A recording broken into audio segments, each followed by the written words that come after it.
Okay, this is Mike Messier with John Hitchcock. Hello, wrestling fans. John Hitchcock is a legendary pro wrestling fan, and John, you were really the godfather of, let me see if I got this right, Section D front row, is that right? Front row Section D. Front row Section D. That was the section we sat at in Greensboro, right, in the '80s, and it's kind of funny. The reason why we did that is because we needed security, right? Because we were crazy, nutty fans that would go to the matches and we would cheer for the heels no matter what. Big Four Horsemen and Jim Cornette and the Midnight Express fans. Oh, well, yeah. Well, you know, Ric Flair and Arn Anderson, Tully Blanchard. I mean, how can you go wrong? And Ole, which is arguably one of the greatest interviews that ever lived. But we were right there, and then as it progressed, we were able to get to the front row. Once we got to the front row, then we started holding up signs. And once we started doing the signs, people started getting into the signs, but it drove the regular fans crazy because they all thought that wrestling was totally real, and, right? And we're cheering.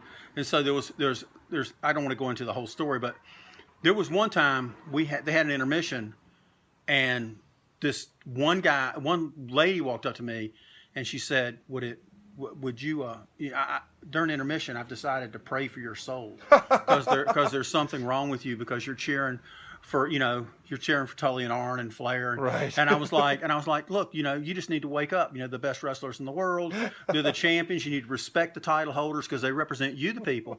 And the lady was just like crazy. And then one lady came up and we were like giving her shit, saying, look, the Horsemen want the girls in the sweaters. Right. They don't want the girls like the Rock and Roll Express with the teeny boppers and the training bras. Now, you think we're a genius. No, we just saw that on TV. That's what they used to say. So we would take the interviews, and we would use them against the people. And this lady walks up, and she pulls her sweater up, and she goes, "Are these big enough for you?" and we looked at her and said, "Well, come back. If that's a hope chest, keep hoping. Wow. If those are pancakes, you might as well flip them." And we just like giving these people shit, and before we realized that, it became a thing, right? And then before you realized that there were people lining up behind us.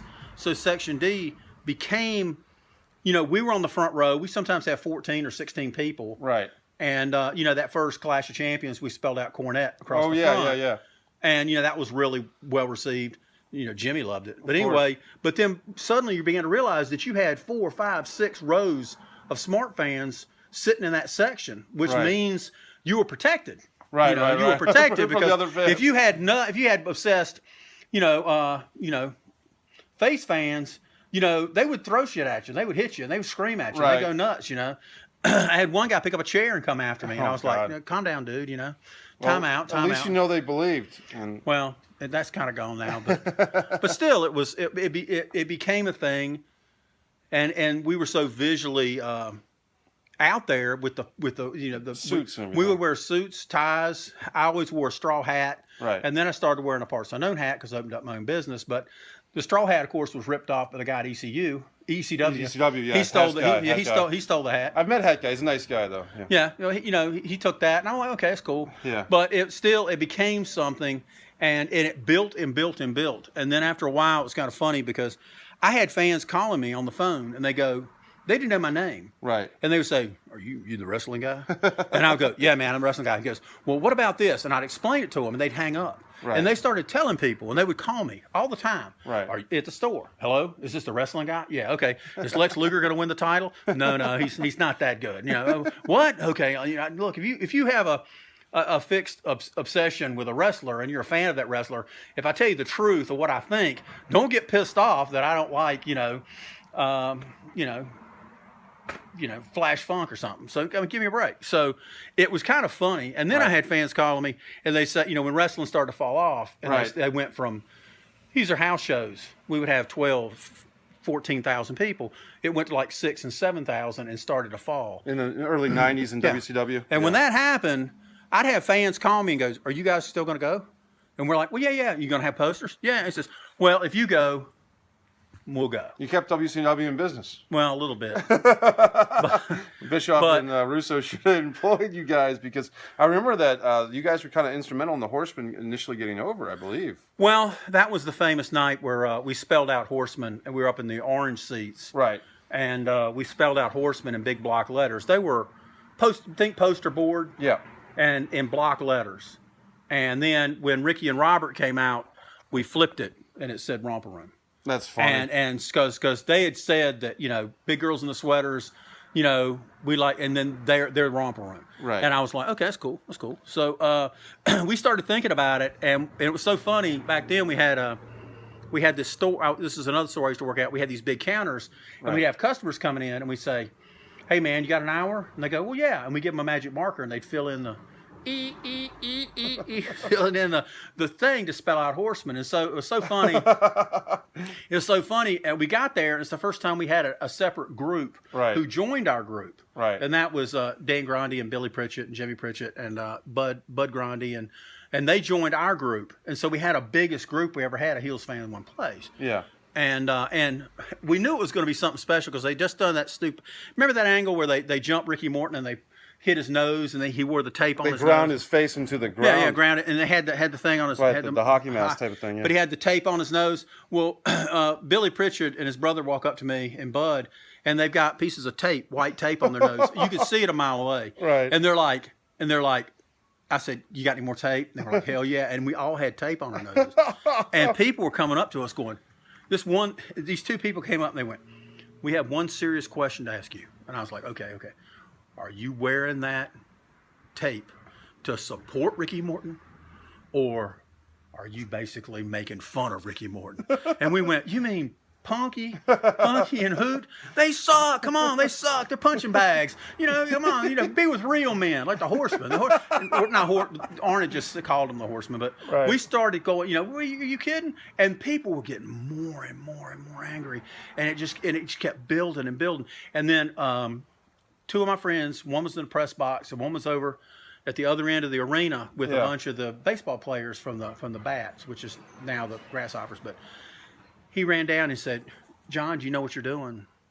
And I'm like, yeah, we're giving these people some shit. You know, they need to be educated. You know, we're the big guys. And and it's so fucking funny. He said, no, John, take a break and look around.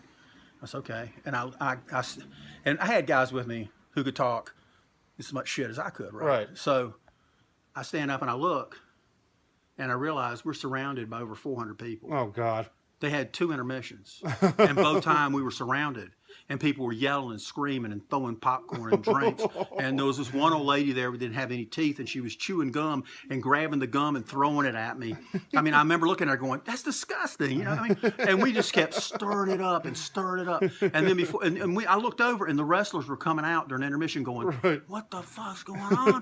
Look at all these people. What the hell's going on?" And these people were coming in. The wrestlers were watching this heat because it was like you'd never seen. You know, I mentioned to JJ Dillon, he was at that show, right? And I said, do you remember the night? And I told him about it, and he goes, I'll never forget that night as long as I live. He said, man, you guys had guts. Nobody had ever done that before. Nobody ever cheered for the Heels before. He said, that was the first time we'd ever seen it. And when it was great, because Tully and JJ and Flair come to the ring, and we hold up Horsemen. Yep. And when the Horsemen go up, it's great, because what happens is JJ sees it and goes, oh, my God. And he runs in the ring and goes, Tully, look. And Tully sees it, and Tully goes, oh, that's great. That's great. He got it. Yeah. And they run over to Flair, and they tap him on the shoulder and went, look at that shit. Look at that shit.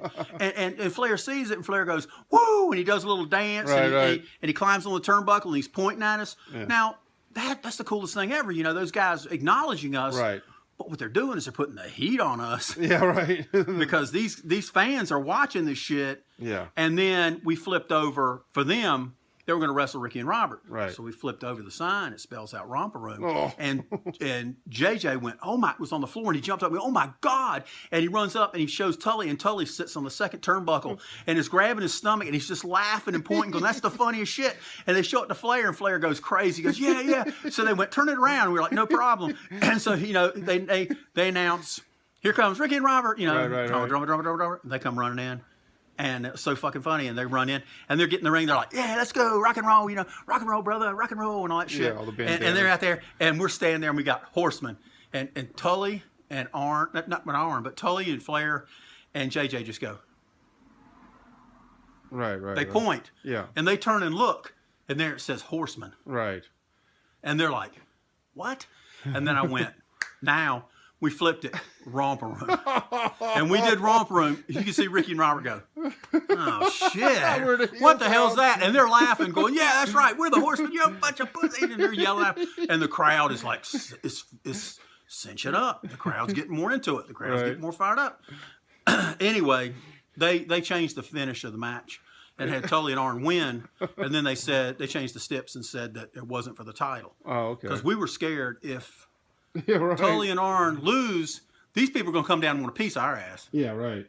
But they just disappeared. Luckily, you did not. It was like a match. It was a match. It was close. I mean, it really was close because we weren't. That's why you explain why do you go to the front row, because there was security. There you and go. if something happened, you could go, excuse me, security. Right. Here's my ticket. I'm on the front row. This joker is obviously lost or confused. Right. Get his ass out of here. Grandma just threw gum at me. Oh, God. Now, speaking of which, you have a great store here, parts of the comic book store. We're celebrating 30 years in August. That's awesome. The store's been open. That's great. And all we do is sell comics. We don't sell cards or magic or Pokemon or dice or clicks or any of that shit.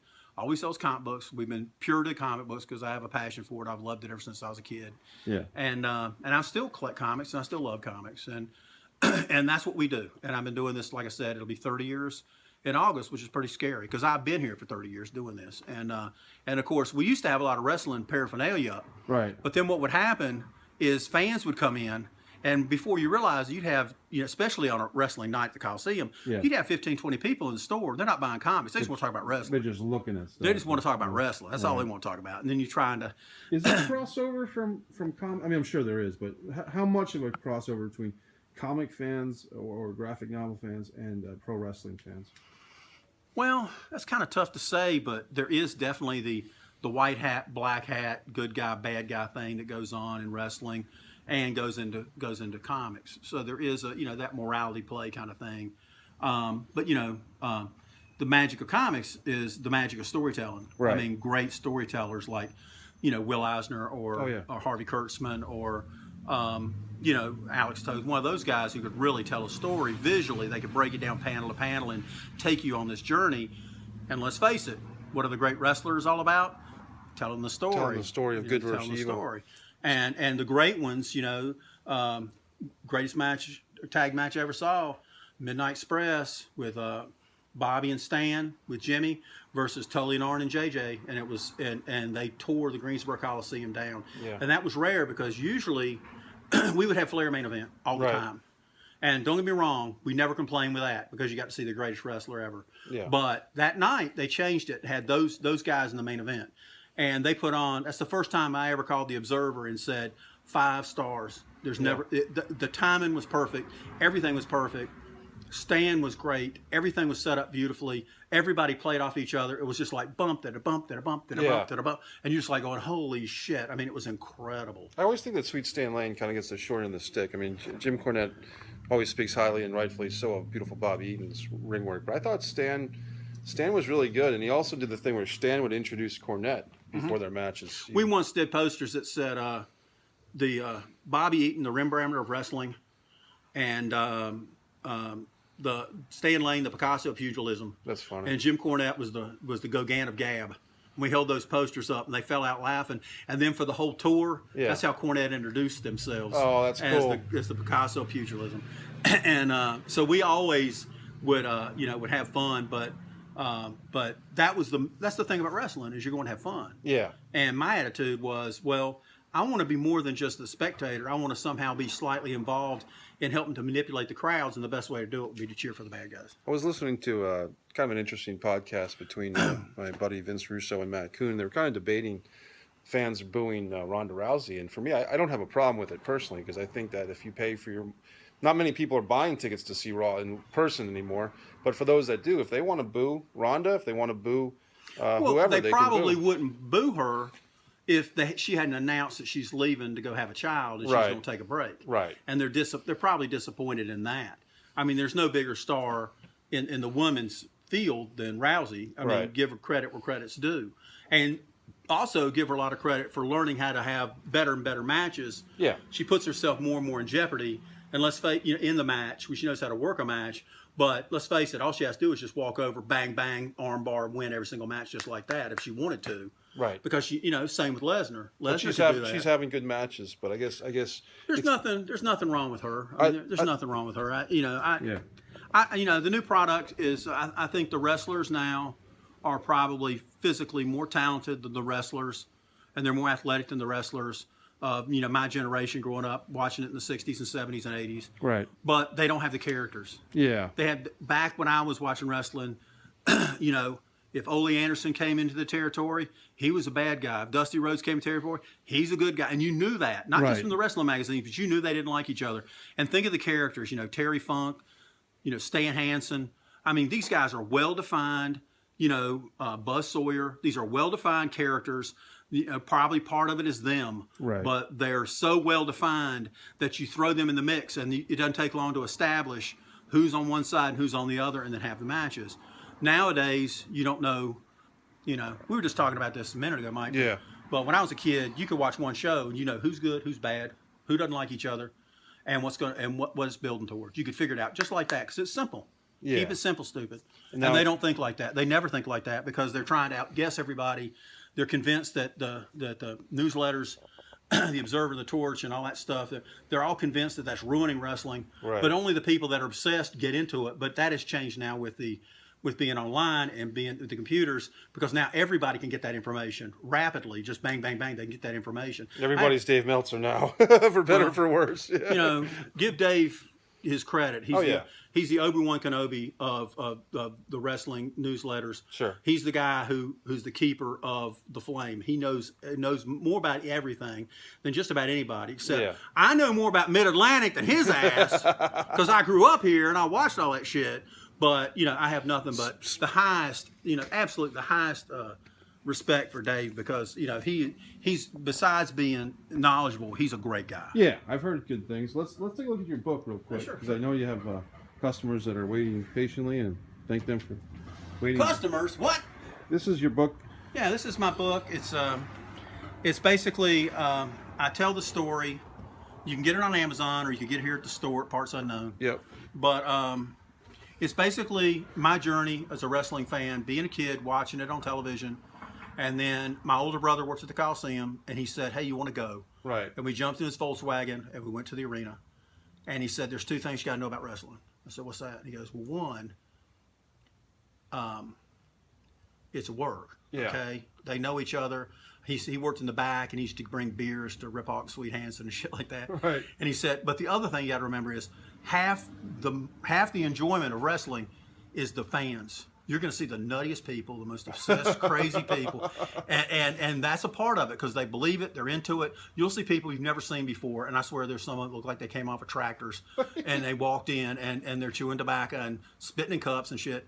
And I went, oh really? And I went, yeah. And after my first match, I knew that I was going to be one of those nutty motherfuckers sitting watching it because I was terribly disappointed because my favorite wrestler at the time was the Missouri Mauler, and he was the Eastern Heavyweight Champion, Right. and he lost the belt to Danny Miller in the Chicken Wing Crossface, and it pissed me off, even as a little kid, that could happen because the Mauler was really Rip Hawk and Sweet Hansen were the first cool heels, Right. But Missouri Mauler was funny as shit. I mean, Yeah. he was really funny. And I remember leaving going, damn, that's just not fair. And then I started trying to go whenever I could. But this is what the book's about. It tells you the story of, being a fan, going to the matches, being involved in the matches, and then the whole creation of the front row.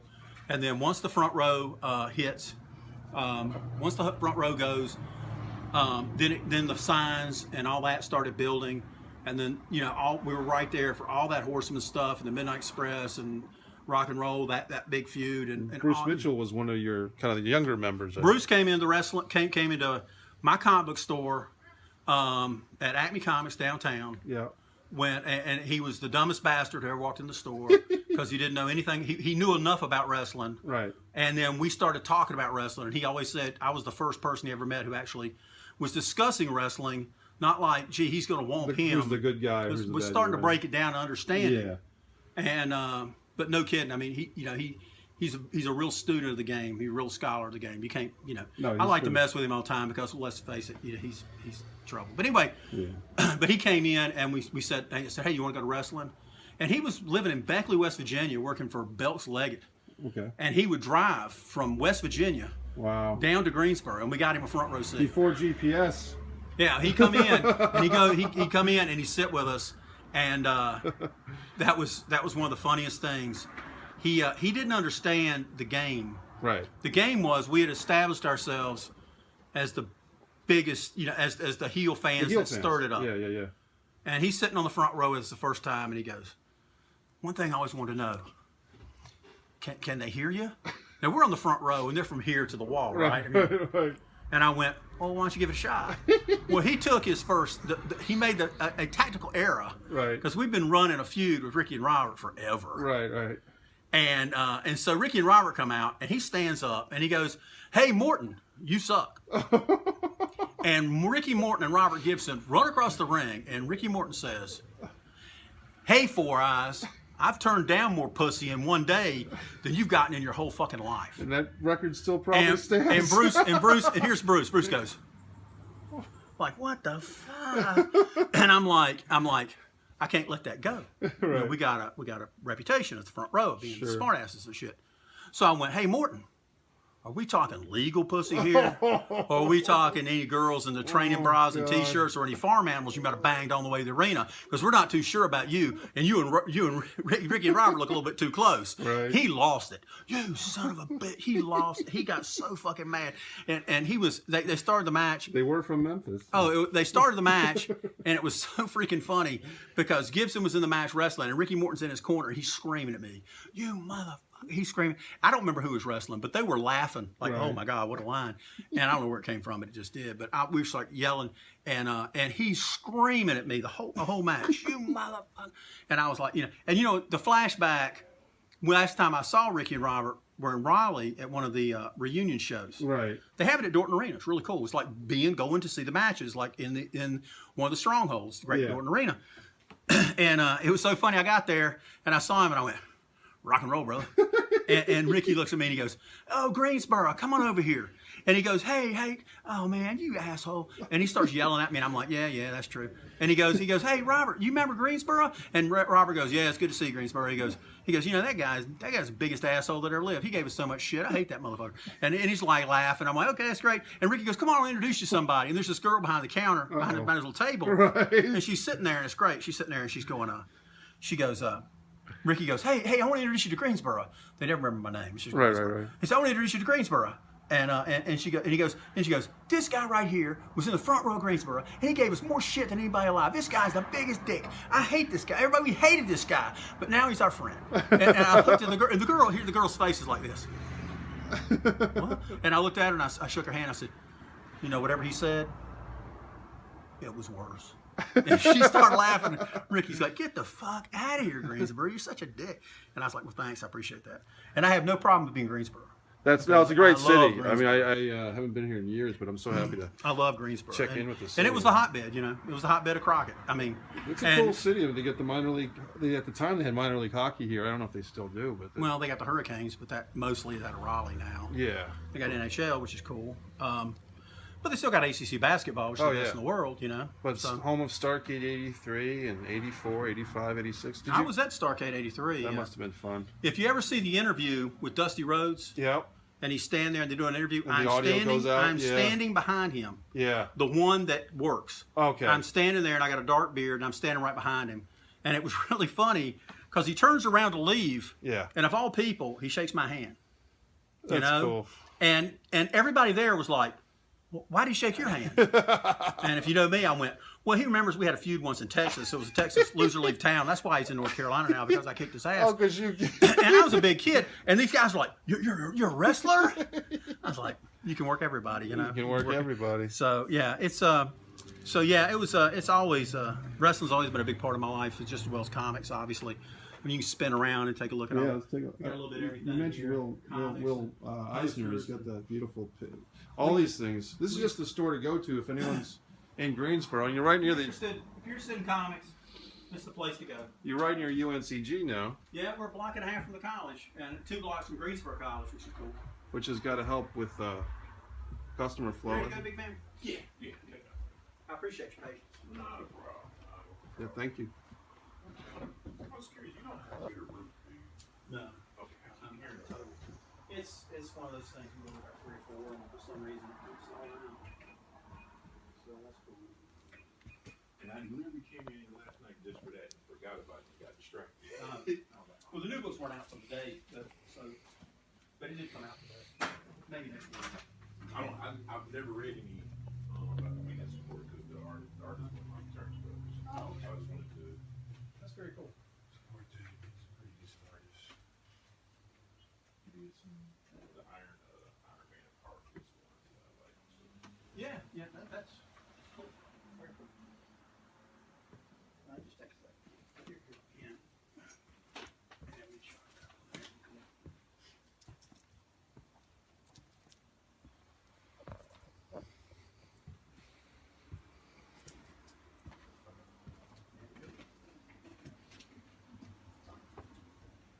Yeah. Just get your autograph on there, big man.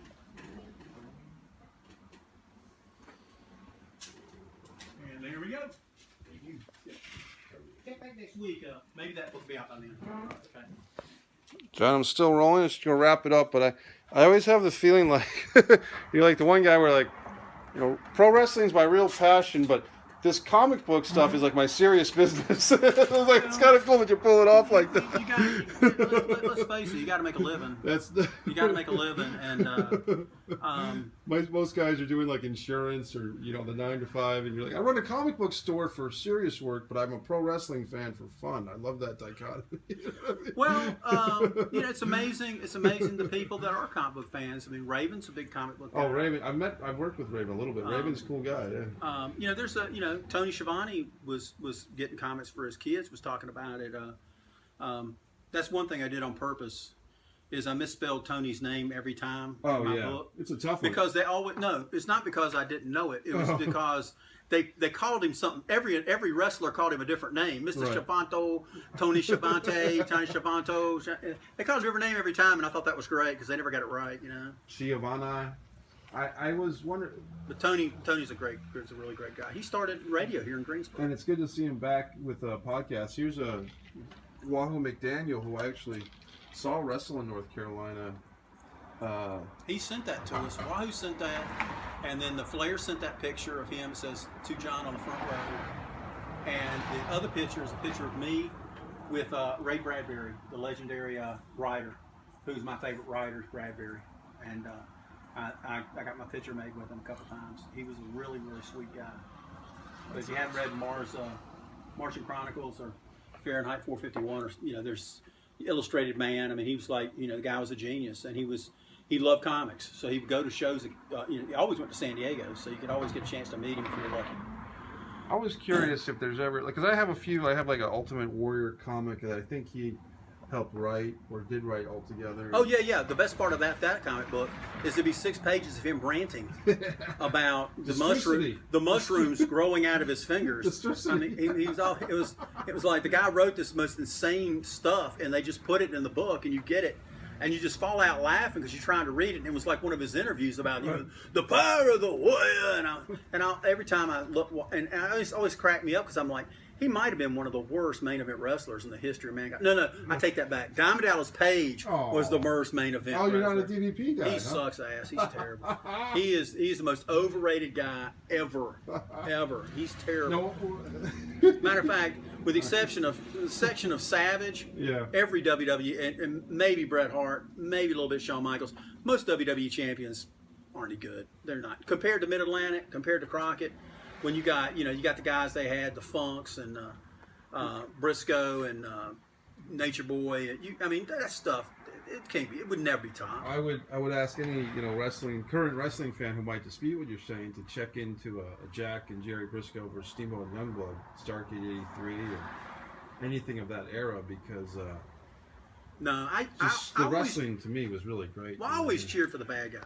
Yeah. And there's a whole new, and thank God for it, there's a whole new group of wrestling fans coming along from these new generations. Right. And they find this stuff on YouTube, and they love it. Yeah. Because whenever you go to a big show now, if you go to a comic book show, let's say, for example, Flair will be there or somebody like that, there's lines for him because people know that guy, and they know his raps, and they know his stuff because it's in the network, and it's also on. the WWE Network, and it's also on YouTube. And those people are discovering it, because I have people coming in that are very young. Yeah. And they'll come in, they'll start talking it, and I'm like, well, you can talk it, but I lived it. I was there. I was on the front row, buddy. I saw that shit. You know, that night we were talking about the Horseman Romper Room. Right. When that shit was over, Jim Crockett ran to the dressing room. And he just basically said, what is this Horseman shit? What the hell is this? He said, man, it's like hot as shit. And they said, well, Arn did an interview calling us the Four Horsemen of the Apocalypse, and those fans grabbed it and they ran with it. Yeah. And he goes, well, I don't know where it started. I don't know how it started, but from now on, you guys are the Horsemen. That's it. Well, we got to make some vitamins. The I Horseman. wish I had some Horseman vitamins. I could use them right now after this rant, you know. But no, it was really sad, because in 1991 in December, they stopped having matches in Greensboro, which was the establishing point, and they took it to Winston-Salem. Right. And when they went to Winston-Salem, you think I'm kidding, but they went to the annex, which seated about 1,900 people. Right. And we'd go to that and sit on the front row. Yeah. And you talk about taking something over. If you can take over the arena and stir it all up when you're talking about 15,000 people, and you go to maybe 1,500 people, shit, it's on, you know. Yeah. And we used to have, that was fun, but you could tell that they were trying to go on the cheap. They're just trying to save money. Right. They didn't understand the history of Greensboro. They didn't understand how important it was. I was always pissed that they took Starrcade out of Greensboro for Chicago, and I guess. You know, on the mothership, the 605, I Yeah, sometimes Brian do Last, yeah. Brian Last, I do. He asked me the question. He said, "Is that really?" I'm not on the screen now. Oh, okay. He said that is he said, "Is that true?" Right. When, you know, about Starrcade and the fans turning. Yeah. And I said, look, everybody was a wrestling fan. Everybody was into it. I mean, you know, it was culturally acceptable to talk about wrestling at any venue. Right. It's incredible. But when they had the first couple here, and it was like, it was sold out, everybody's into it and everything. And then when they decided to split it between here and Atlanta, and they tried to split it between here and Chicago, Right. you could see the fans go to like 9,000 people, and the Road Warriors are wrestling Tully and Arn in Chicago, and the crowd in Greensboro is down to 9,000, and they're watching all the main events on a screen, They're not. and you could see the fans going, "This is an insult to us. Yeah. This is an insult." And you could see it in the crowds. The crowd started just turning the TV off, and they started leaving it, and they were incensed, because they were, you know, when I was a kid and I grew up, you know, Thanksgiving, you'd get up. You'd watch the parades. You'd have your turkey. You'd watch the football and see Right. the Lions always lose. Take a nap, get geared up, and go to the Coliseum and check out the show. Right. And this was part of our heritage. I mean, it really was. It was, everybody did it. The Coliseum be sold out. You had to get your seats. Yeah. And everybody would go. And this went on for years and years and years. We're starting in the '60s. Back in the before the Coliseum was, you know, they used to have it in Lexington. Right. But even before that, they used to have wrestling downtown in Greensboro on the roof of the YMCA. And people it was ingrained in them. It was part of their life of going to wrestling. And when they insulted those people by you know, listening to the Road Warriors and Luger going, "We got to be big city. We can't go to these little dinky Greensboro. We look like Hicktown. We got to go to the big cities and make a big splash." They hurt those people's feelings, and they did not come back. You hurt They their left. feelings, they hurt their wallet, because you're right, and people don't know that there was wrestling in Greensboro at the Coliseum on Thanksgiving night before Starrcade.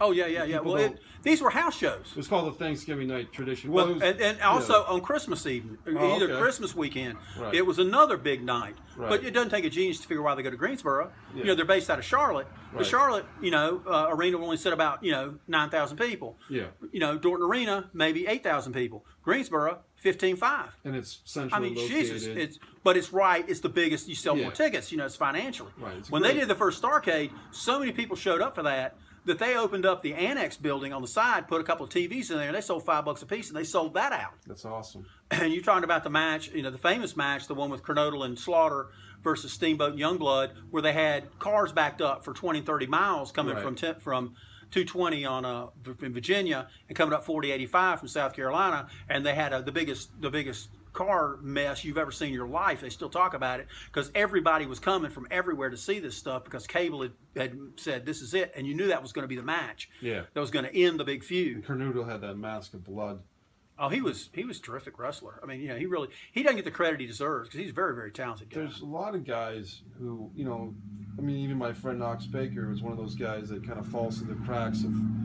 They'll talk about Sergeant Slaughter, and rightfully so, but a guy like Don Kernoodle, who was right there with him for many of those tag team matches with Youngblood and Steamboat, they just kind of forget about him. I guess he did have a WWF run briefly. Kernoodle did in '83. I think Just one of those things.